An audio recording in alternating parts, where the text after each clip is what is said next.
नमस्कार अमरावती।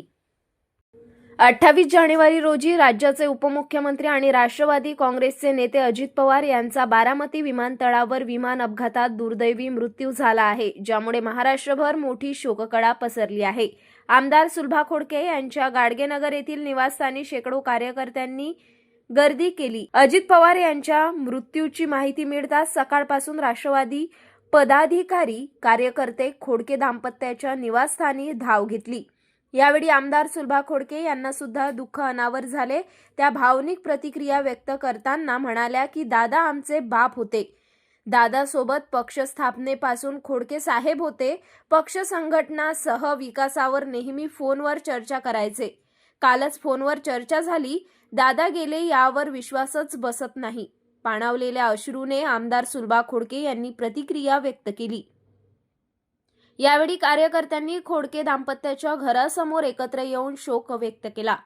प्रतिक्रिया देण्यासारखा काहीच नाही, बोलण्यासारखा विषयच नाही। जो महाराष्ट्राला पुढे देणारा नेता आज निघून गेला, विश्वासही बसत नाही, सांगू शकत नाही। आता नीती पुढे जे काय घडलं त्याला आता पुढे काही करू शकत नाही, पण आम्हाला तर वाटतच नाही की आमचे दादा अजितदादा जो परत जिवंत होतील एक विश्वास असं मनामध्ये येतो।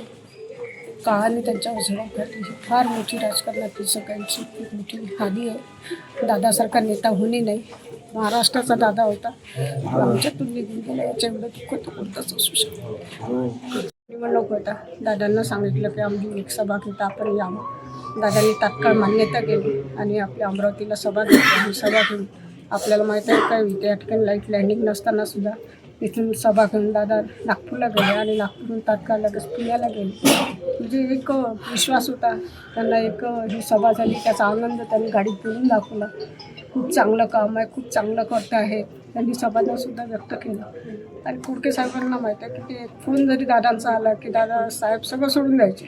दादांनी म्हटलं दादा त्याचं कामाचं हे करायचं, आणि दादांसोबत विश्वास जो होता साहेबांवर तो आपल्या सर्वांना माहीत आहे।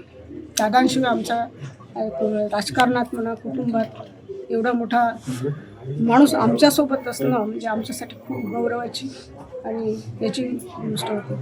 परंतु आता दादा राहिले नाही हा विश्वासच बसला हे होते, संबंध होते। दादा म्हणजे खोडके साहेब आणि खोडके म्हणजे दादा, पक्षाची निर्मिती झाली तेव्हापासून 1992 पासून आपण बघितलं। 1995मध्ये भुजबळ साहेबांसोबत असताना नंतर सतत दादा पक्षाची राष्ट्रवादी काँग्रेस पक्षाची जी बांधणी झाली 1998मध्ये, तेव्हापासून दादांसोबत साहेब होते आणि शेवटपर्यंत साहेब होते। आणि शेवटपर्यंत दादांनी काल दुपारी सकाळी 10-10:30 वाजता दादांशी बोलणं झालं, उद्या या मेसेंजरवर आपण बोलू आणि आपण हे करू, अशी चर्चा काल झाली। रोज फोनवर बोलणं होतं।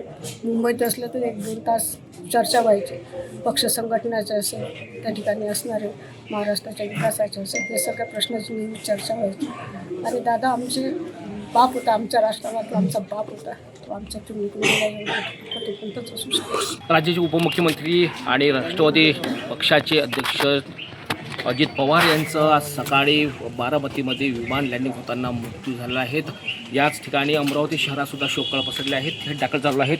अमरावती शहरातील आमदार सुलभा खोडके यांच्या निवासस्थानी अजित पवार यांचे खंदे कार्यकर्ते आणि अतिशय जवळचे असलेले आमदार संजय खोडके असताना त्यांच्याही या पक्षामध्ये मोठा दुखवटा निर्माण झालेला आहे।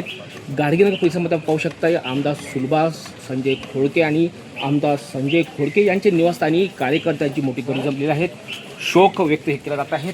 हानी झाली, आमचा बाप गेला असं सुद्धा या ठिकाणी प्रतिक्रिया व्यक्त होत आहेत आणि मोठी हानी या राष्ट्रवादी पक्षामध्ये झाली आहे।